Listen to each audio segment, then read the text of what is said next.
Welcome to Take the Lead Radio with Dr. Diane Hamilton, where she interviews some of the most successful leaders, entrepreneurs, authors, speakers, and other individuals who will inspire you to take the lead in your career and personal life.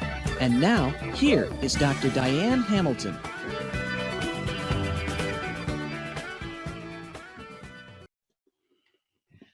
I am here with Michael Grinder, who's authored 13 books, translated into 7 languages. He's the master of and world-renowned expert in the power of influence, the science of nonverbal communication, nonverbal leadership, group dynamics, advanced relationship building skills, and presentation skills.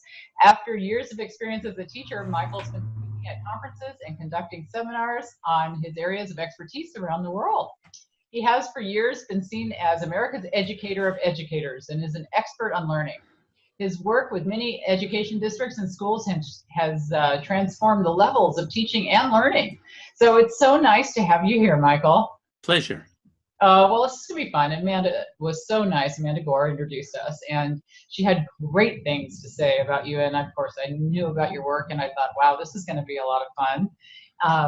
I really like your story. I mean, you tell your story on your websites of how you got into things. So in case anybody missed your story, can you give a little bit of background of how you reached this level of success? Well, there's a cute little 2-minute YouTube called Mikey Grinder that shows me in black and white in the early 1950s. I was a hyperactive kid and couldn't settle down and dyslexic, and graduated from high school with a 4th grade reading level and had to teach myself how to read when I was 19 and 20 and went on to get a master's degree. And the family still jokes that I'm a living proof that you can be an author without being a writer. And so I started off being a teacher for 18 years and then started representing my brother John, who's a co-founder of what's called Neuro-Linguistic Programming, or NLP. And I presented that, representing him on a variety of different continents, and found that I really enjoyed being in front of adults as well as being a classroom teacher with students. So I made the transition and became a corporation and spent initially about 60 to 70% of my time with education. I'd go into a classroom. I was there as scheduled for 15 minutes. I had to figure out which students were what kind of learning styles. Then I would meet with the teacher for 15 minutes and give the teacher practical feedback in terms of how to help certain students that were hard to reach. And from that, it was an easy transition into the corporate world of difficult conversations, group dynamics. How do you handle people that need to be managed and disciplined? I think it's really fascinating that you're involved in so many different areas, because I do a lot of the same kind of things in my field. In teaching virtually, it was interesting to me, some of the nonverbal things that you discussed, because not only just taking virtual courses and when you're taking e-courses and that, but I have had a lot of virtual jobs where you're not in the same room with people. And it has its challenges. So I imagine you get a lot of people asking you about that. How do you work on nonverbal cues when you can't have them? You know if we take nonverbals and put them into 4 categories, what people are doing with their eyes, called visual nonverbals, their voice, which would be auditory nonverbals, their body, which would be kinesthetic, and then their breathing, which would be relaxed or not relaxed. So when you can't see the person, you're pretty much limited to the auditory. And then what we do is, as human beings, we hallucinate. If their voice sounds like this, they must look a certain way. And that's when we start getting in trouble. It is interesting, because if you don't see somebody, sometimes I'll talk to somebody on an interview, and then later I'll download their picture to put on for the thing, and I'm like, I hadn't put that, and people do that with me all the time, because I got a very low voice. And I'll have people, I don't know what they think, I'm going to be some big burly woman, that's going to come, knock down the door, and then I'm not. So, in the online courses I teach, we teach them something we call netiquette, which is how to deal with their tone, and not, you don't want them typing in all caps, because that's yelling, and we have them take maybe a VARC or something, to learn about their type, of learning abilities, and there's different things that we do, but how do you help organizations deal with, virtual employees? I mean, do they come to you for that? Is that even focused on? I think the most important thing you can teach people is just to know that we're going to naturally hallucinate within the first 40 seconds of seeing or listening to someone. And as long as you know that that's false and you keep an open mindset, you're fine. It's when you cement and go, well, I know this person because they sound this way or they look this way. So it's amazing how you have to stay open to your first impressions. When you say hallucinate, what do you mean by that? Well, because you look at what I do is I use a model called the 5 circles of humanness.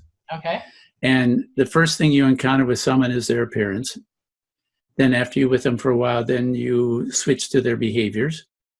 And then if you work with them, you probably switch to their styles. And that's where you have a lot of the personality inventories that talk about styles.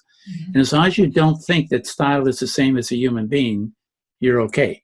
But when you start equating Myers-Briggs as that's the real human being, oh boy, that's when you're in trouble. The last 2 circles are called the values and the core identity. And so each circle is a little more accurate in terms of who the person is. But normally, given certain contexts, your behavior and your style will tend to be different, such as if you're a parent versus a spouse, at work versus at home, a wedding versus a funeral. Those are very different contexts.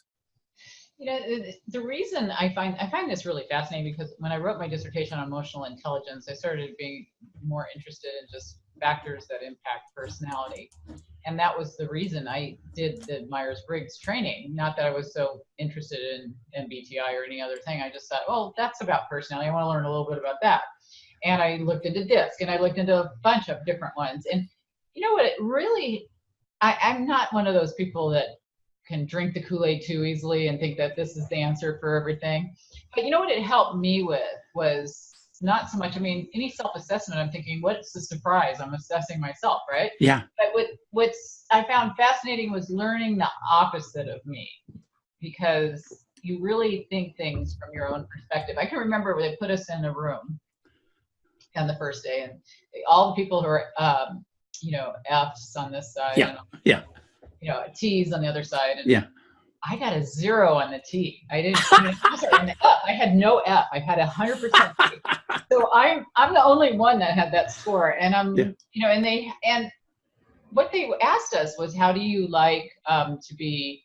Do you like people to bake you cookies and bring you gifts to thank you? And all the F's are going, yeah, we love that. And all the T's were looking at each other going, what? Why would you want that? So to me, it was kind of interesting to look at how people associate with those types of traits, and just to open my mind to there's something different than how I think, more empathetic, and that's where personality tests are interesting to me. Yeah. When you're looking at anything self-assessment, you got to put a little bit of remembering, that's involved. Right. But I just recently created an assessment to determine curiosity, of what impacts curiosity. And so I'm very interested in your opinion on that, because coming up with that assessment was really challenging, just trying to look at the things that hold people back from being curious. Yeah. Is that an area that you have dealt with at all, or where does that stand in your research? At least the local public broadcast radio station, their theme for 2 years was "Stay curious, stay curious." And it's almost associated with kind of a corollary with growth mindset versus a fixed mindset. Right. And so, and just before we go into curiosity, if I can add one more thing to personality assessment. Okay. It's always seemed to me that self-assessment means that you get to stay within your own hallucinations, your self-image. Whereas I think it'd be just dynamite for organizations to do assessment of other people. So it'd be a 360 degree, so that, and not how you see yourself, but how other people see you. Yeah. And I find that is so helpful. The other thing I find as a, if you want to call it a consultant, if I'm working with someone and our rapport is fine, they're intelligent, and we seem to be doing a good trust level, but we're not moving, then my guess would be that the person's description of a third party that they would like to have help with is skewed by their own interpretation. So then the question becomes, could I ever watch that executive with the other person so then I could be the outside eyes and ears? And I call that coaching. So you can do coaching where you do interview coaching, or you can do observational coaching. I like observational coaching because I'm removing the person's filters in terms of how they see the other person. And that's really important. And if you know that there's some things that you just can't learn from observation. I found when I was looking at the things that impacted curiosity, a lot of it is environmental things from your childhood, in teaching to the test or whatever. Maybe they didn't get that exposure to certain ideas and certain things. It's really challenging to see the things that hold us back. Yeah. And I'm curious what you think holds people back from being curious. I know that I personally have to have a lot of safety for me to be curious. And so someone once said, I think it was a poet, at least he equated himself with one. He said, we all have certain areas that we have to have almost routines. And then we have other areas where we expand like crazy. And so I at least thought about myself, and I'm curious when I have two conditions. One is, and these are the same conditions, if I may, that Stephen King talks about. And that is, he says, his success is based on staying in love and staying in shape. Huh. And I find that that's really true. My relationship with my wife allows me to do Rudyard Kipling's famous line about fame and failure are equal imposters. Yeah, that's great. Yeah. Well, so then I can go out and try things, but my identity is at home. And if you're not married and have no significant other, then what? Then you have to figure out, at least this is what I would suggest. If you're going to be in front of people, such as a public speaker, an executive director, then you have to make sure that there's something after hours that you really are looking forward to, so that your whole identity is not involved with what you're going to do during working hours. It could be the next chapter of a book.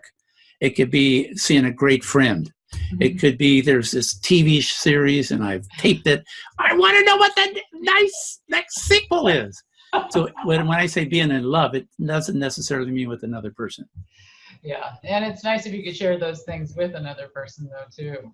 My husband and I watched all of Lost. Got so addicted to that. You know, it's so important to look at the things that make people just well-rounded, I think, in the workplace. And I have a lot of people that ask me to talk about probably some of the things you talk about, which are, just engagement issues, culture, soft skills, emotional intelligence, all these things all kind of keep coming up over and over again. And I think that will continue, of course, because these are things that people need to work on. And I often ask my students this question because communication comes up in every single business course I teach. I mean, it's every course, right? And I've taught more than 1,000 business courses. So all we're talking about really is communication on so many. Yeah.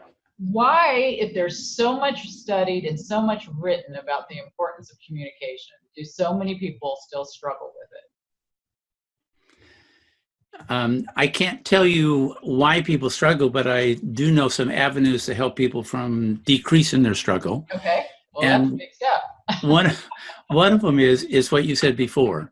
If you cannot see the person, you've just taken away at least 2 of your 4 categories of nonverbal communication. So now you have harder time. Whatever you think about the other person based on their voice, you can't verify it because you can't see them. Right.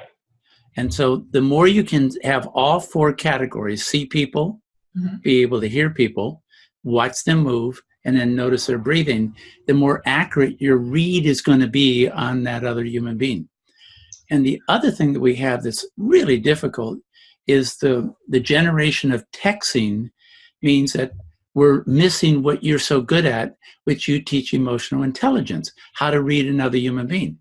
Well, if you're not looking at a face, we're in jeopardy of increasing the autism spectrum for the next generation. Oh, that's interesting. Well, now, tell me the link what have you researched in autism?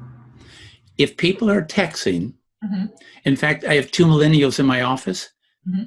When I ask them to contact someone, their first impulse is to text. Their second impulse is to email.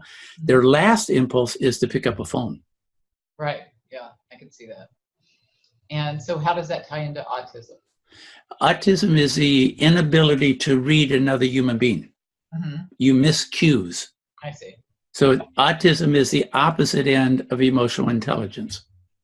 And so what do you think? Do you have an opinion on what's causing the autism being so increased? Not really. No. Yeah. But you mentioned breathing, and what can you tell from somebody's breathing? What can you tell from someone else's breathing? If you pretend that you can either breathe high or low, Mm-hmm. and then you can emphasize either your inhalation or your exhalation, those 4 variables determine the kind of chemicals that you're releasing inside your body. So when you breathe high, like shock, Mm-hmm. You're going to release the 3 F's of fright, fight, freeze, and then flight. If you breathe low, you release chemicals of calmness. Right. So meditation, prayer, if you relax. Mm-hmm. So mindfulness, anything that will cause low breathing allows you to get more oxygen to the brain, which means you're automatically a growth mindset at that moment. Whereas every time you breathe high, you go into a fixed mindset. Yeah, it's fascinating because I was a pharmaceutical rep for 15 years. You bring back my parasympathetic, sympathetic training. Yes. And it's been a long time since I've had to talk about that. But yes, I mean, I looked into some of that with my research on curiosity, because there's release of dopamine when you're curious. There's cortisol if you get too much going on. There's all these things. It's really fascinating when you look at the chemical impact. Yeah. When we get curious and when we learn and just all those factors. So you've taught yourself so much, because when you were young, you had difficulty learning.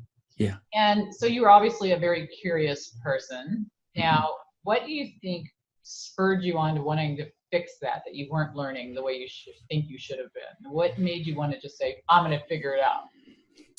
Well, I think there's several different mile markers. Mm-hmm. One was my father was what's called sheetrock or drywall. Mm-hmm. And watching him in terms of make a living, I was one of 9 children. So I just absolutely admired how he at 42 took up jogging because he knew that he had to be in shape. And for someone to be in shape for work, that just blew me away. Uh-huh. And so as I paid my own way through university, hanging sheetrock, the drywall that he had taught everyone in the family that wanted to learn, mm-hmm. I realized I never wanted to count on my body in order to make a living. Yeah. So I knew I wanted to use my mind. Well, how can we get more people to want to use their mind? Because I actually just interviewed a man that's running for president here in 2020, and his platform is to give people, wants people to learn more, to re-educate themselves, because they're going to lose some of these body-entailed jobs because going away, different things are going to go away because of AI. So how do we get people more interested in developing their mind and thinking like you? I think part of it, Diane, is long-term versus short-term.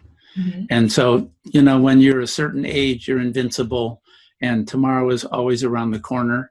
And if you don't have this job, you can get another job. So when the job market is really pretty fruitful, and you can go when you're 20 through 30, and if you don't have a job now, you'll have a job tomorrow or next week. There's no need for you to go long-term thinking. So if you were trying to mentor someone, you would try to have them future pace. Okay, so let's pretend it's 10 years from now.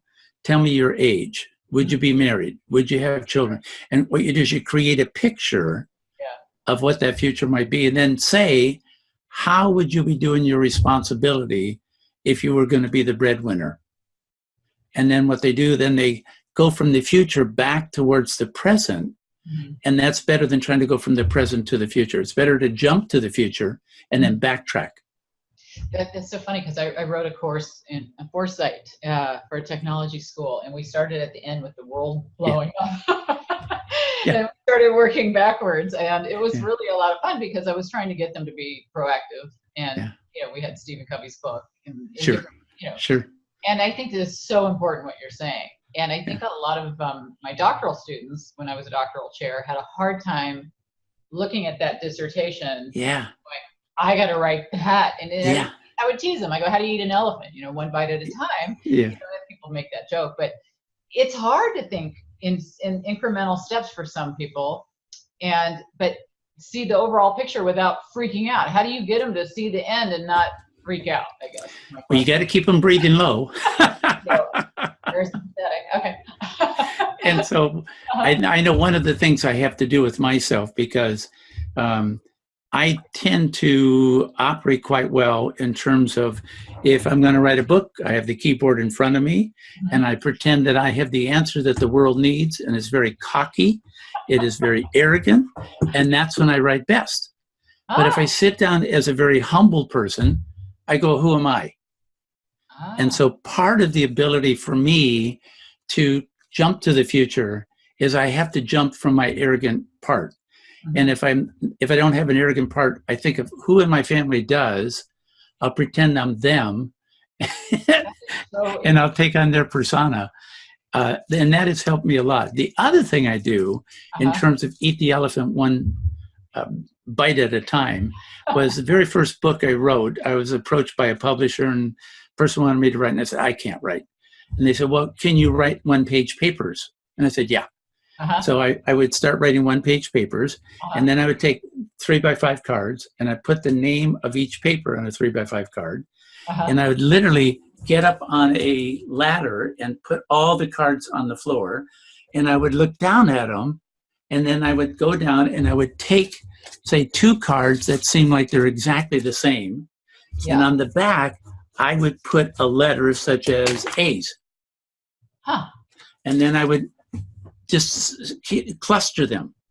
And then what I would do is that I would then take all the papers, the 3x5 cards, I'd shuffle them. I would wait a week to 2 weeks, put them back on the ground, so I only could see the front. I could not see the back. I would try to code them again. So the second week, I might do a circle with an A, and circle with B, circle with C's. And until I could go 3 weeks with the same correlation, I would say, I'm not ready yet. But as soon as I had those, then I went, okay, these 5 one-page papers are the skeleton of chapter 2. Yeah. And so then if I built small to big, I could fool myself. You know, that's so fascinating, because I just went through the whole factor analysis issue with trying to figure out the factors that impact curiosity. So you're trying to find those things that group together, just like you're saying. Yeah. You're just doing it manually. Yeah. And it's something that you kind of know in your head, but you trick yourself thinking, well, maybe do these really go together? And I like the idea of creating a book based on maybe blogs or different things that you write in pieces, but it is challenging to put it all together. And one of my favorite books is actually Death by Black Hole by Neil deGrasse Tyson. And it's a collection of his, essays or whatever, that he wrote, that he had printed, and he put them all together. And as you listen to it, now that you think that, you go, okay, well, there really isn't a story. It does kind of jump around, but it's like I love this thing. And I think it's a great way to write certain books, because I'm not a storyteller. I'm not Stephen King, and I like to do what you did. You come up with different pieces, and I find it fascinating how people organize. Yeah. And that works for a lot of people. So you probably just gave people some great tips on how to write a book. I have a lot of people that, right now, a book is the new business card. So you kind of have to have one, almost. Yeah. A cute saying along that line, Diane, is your self-image is the #1 variable that gets in the way of your professional development. So get it out of the way. Right, there you go. That's so great. Well, I like the imitating the family thing. I think I do that. My sister just got a very bubbly kind of personality. And if I have to be on a sales call or something like that, I could hear her sometimes in my voice. You know what I mean? And you don't know you do that, but if you think about it, you probably do it. Yeah. Yeah. And I like the coming from arrogance is an interesting perspective, but there's so many leaders out there who think they're going to be figured out that they don't know as much as everybody thinks that they know. So, the imposter. Right.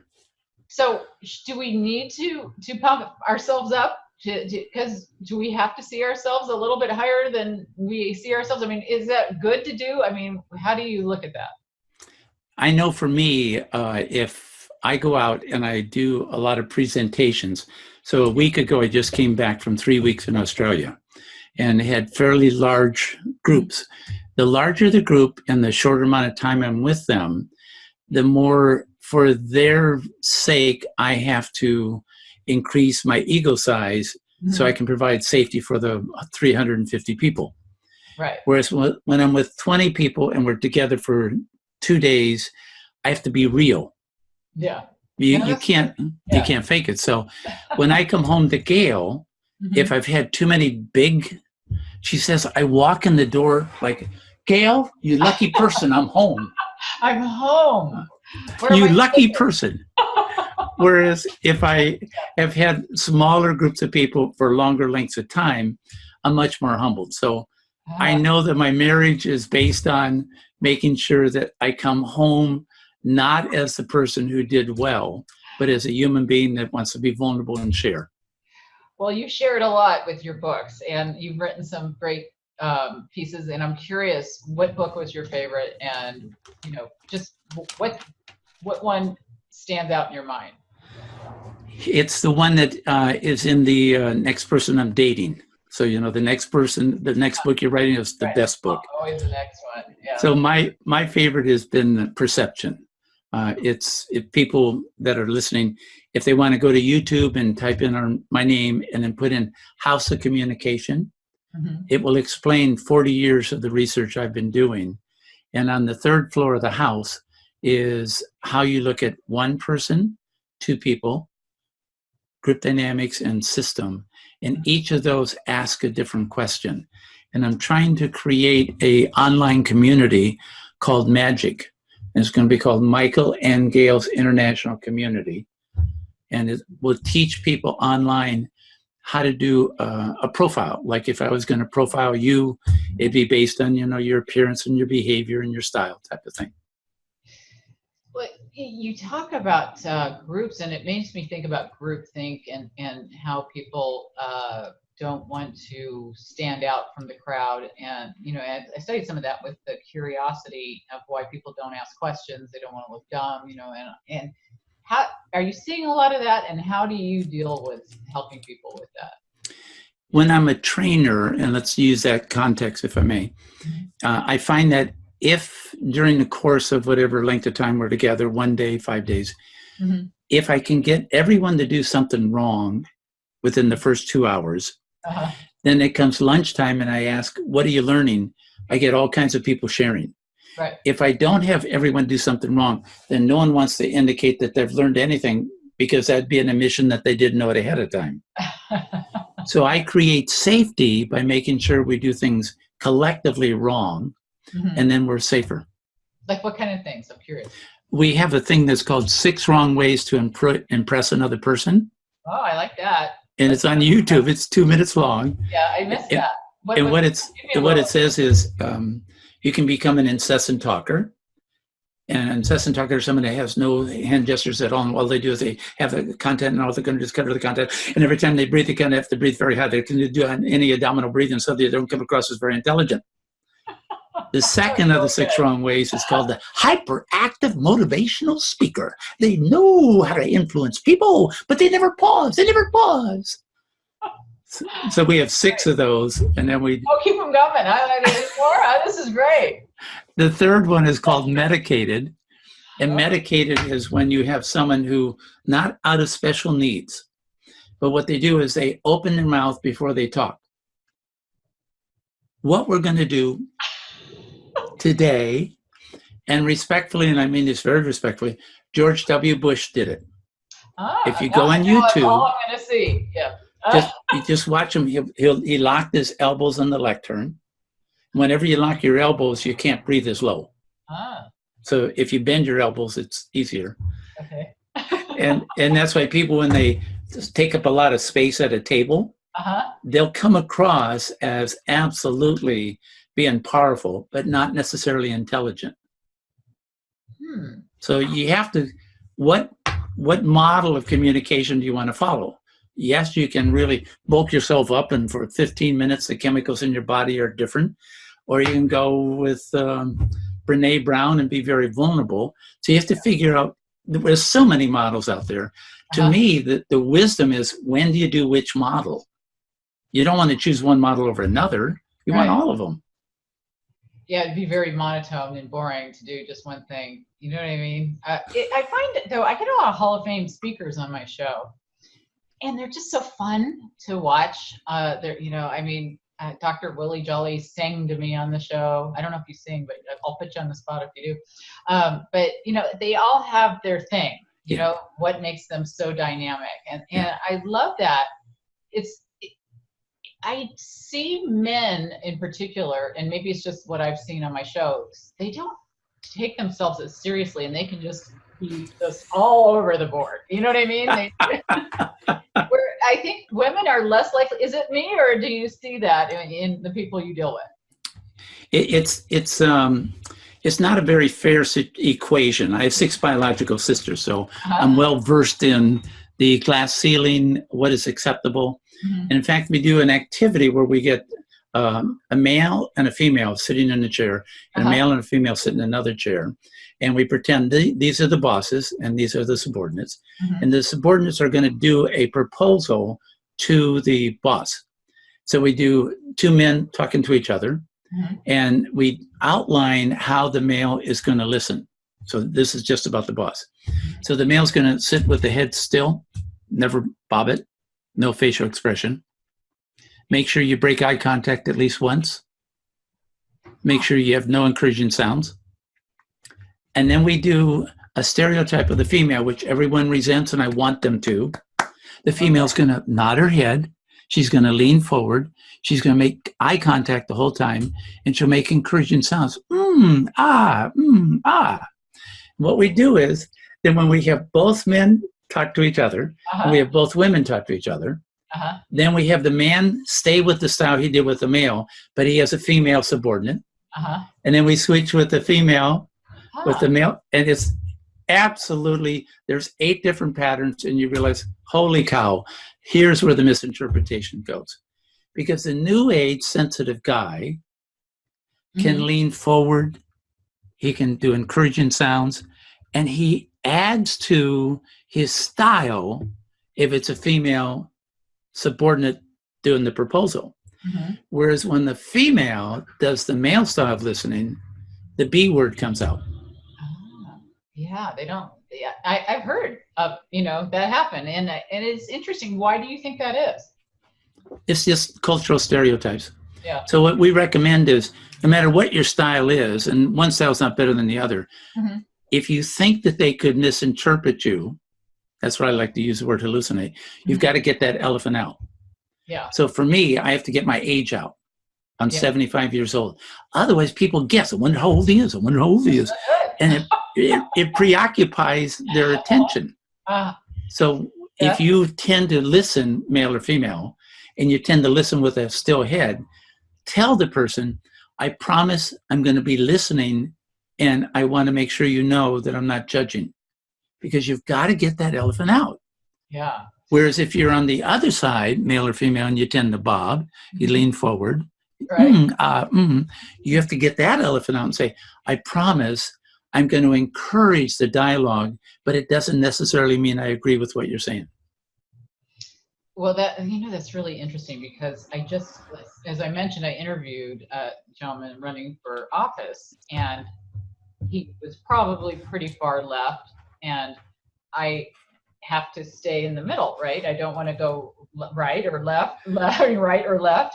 And I wanted to make sure that it was very clear that I'm staying in the middle. And in my mind, as I'm talking to him, I'm thinking, well, the left is going to be thinking that's a right perspective, and the right's going to be thinking it's a left perspective, and I'm not thinking either, right? I'm Right. just asking a question. Right. And I'm waiting for the YouTube comments to come up. You know what I mean? And how do you deal with that without people want to see? Actually, I had a guy that was going to be on my show this week, and I just noticed he's not going to be, and I was really interested in interviewing him. But he looks at how people, based on their political bent, will see what they want to see coming out of the other person, and his research was that way. So it's tough, isn't it? Bias confirmation. Right. And so it can be very challenging, and I'm so aware of that when I talk to somebody, that I don't want them to, I don't want to come across as I'm challenging him, like his ideas are not good, and I don't want to come across as I think everything he says is great. Yeah. So I think it's the same thing in the workplace, though. You've got to be very careful of how you're perceived. Yeah. And it's just so complicated with so many generations, and I know they always the talks I give, a lot of them are about generational conflict, because there's so much of it. And where are you located, first of all, right now? I know you said you were in Australia doing that, but where's home base? Across the river from Portland, Oregon. Oh, okay. Well, so you go all over the world, and do you see a difference with generations in other countries, or is it the same all over? It's everywhere. It started to fade about 6 to 9 months ago, but we had about a 5-year time period for about people in a 10-year span that were all talking like this. Their voice were coming up, and they all sounded like they were Australian. Okay. And just even the people in my office, if they start socializing, they will switch to that context. Mm-hmm. But when we're doing business in the office, the millennials never curl their voice up. It's only when they're socializing. So it's a very context-specific situation. Well, that's interesting. I have not heard. Now, why is that? Do you know why? No, that's the beauty and the bane of social media. Once we get to what Malcolm Gladwell would call the tipping point, then everyone starts doing it, and we don't know how do you get to it. Right. And there is a science to it, and that's what people that are in marketing try to do. Well, it is very challenging, and I find it fascinating when I'm talking to millennials, how they talk about this next generation of Gen Z, how these young people, and they're already hating the next generation. Mm-hmm. Is there ever going to be a time where we all appreciate all the different generations? I guess that's a challenge, and when the alpha generation or whatever the next one comes out, it'll always be the same. Absolutely. I just would love for everybody to just try to appreciate what you can get from each generation, and it's the most challenging I've ever seen it in the workplace. I mean, I've never seen so many generations, of course. Yes. Working together. So I think a lot of people struggle with that, and a lot of people are struggling with soft skills. A lot of people are being hired for their knowledge and fired for their behaviors, and I'm sure you probably deal with that quite often. Yeah. Do you do emotional intelligence training or any of that? What all do you cover in that respect? Not anywhere near like you would, and I mean that respectfully, Diane. I do more in the area of, under the auspices of, how you listen determines the amount of influence you have when you speak. Mm-hmm. So I teach people how to listen better. With listening, one thing I work on with people is, just because of teaching, I find that my students will just tend to copy and paste quotes and then send you a whole bunch of copy and pasted quotes and block it all together, and then they did their paper because they got all this information together. But none of it makes any sense, or they haven't looked over it or understood it or digested it. So I try, as far as papers, I require them to do paraphrased citations, so it shows that they've understood the material. And I suggest that to people when I speak, that when you listen, you got to paraphrase it. Otherwise, if you just say back exactly what they said to you, that doesn't show you figured out what they want, right? Correct. Yeah. So do you have exercises in listening? What are some of the biggest mistakes you've made? Thank you. Great segue. Okay, good. We got picture drawing. This is going to be fun. So Okay. if we pretend that nonverbals are based on visual, what the face looks like, Okay. auditory, the voice, kinesthetic, the body, and the B stands for breathing. Right. What you can teach people to do is that anytime they say something that is within their baseline, Okay. it's not important. Okay. Explain that. But anytime you see an increase in any of these, it is important. So you have to first figure out someone's baseline, and this is how you get by generations. One generation will have a different baseline than another generation, but I promise you, they always mark off. Either they facial increase in terms of expressiveness, voice pattern, I gesture a little bit more than normal. So anytime you're in the baseline, that's like at least 3/5 background noise. It doesn't mean anything. But the people will mark off for you what is important. So you can take like, if people wanted to practice, there's a great YouTube by David Morrison. He's the head of the armed services in Australia that made the famous speech about we will not tolerate a different standard for females versus males. And it's 3 minutes long.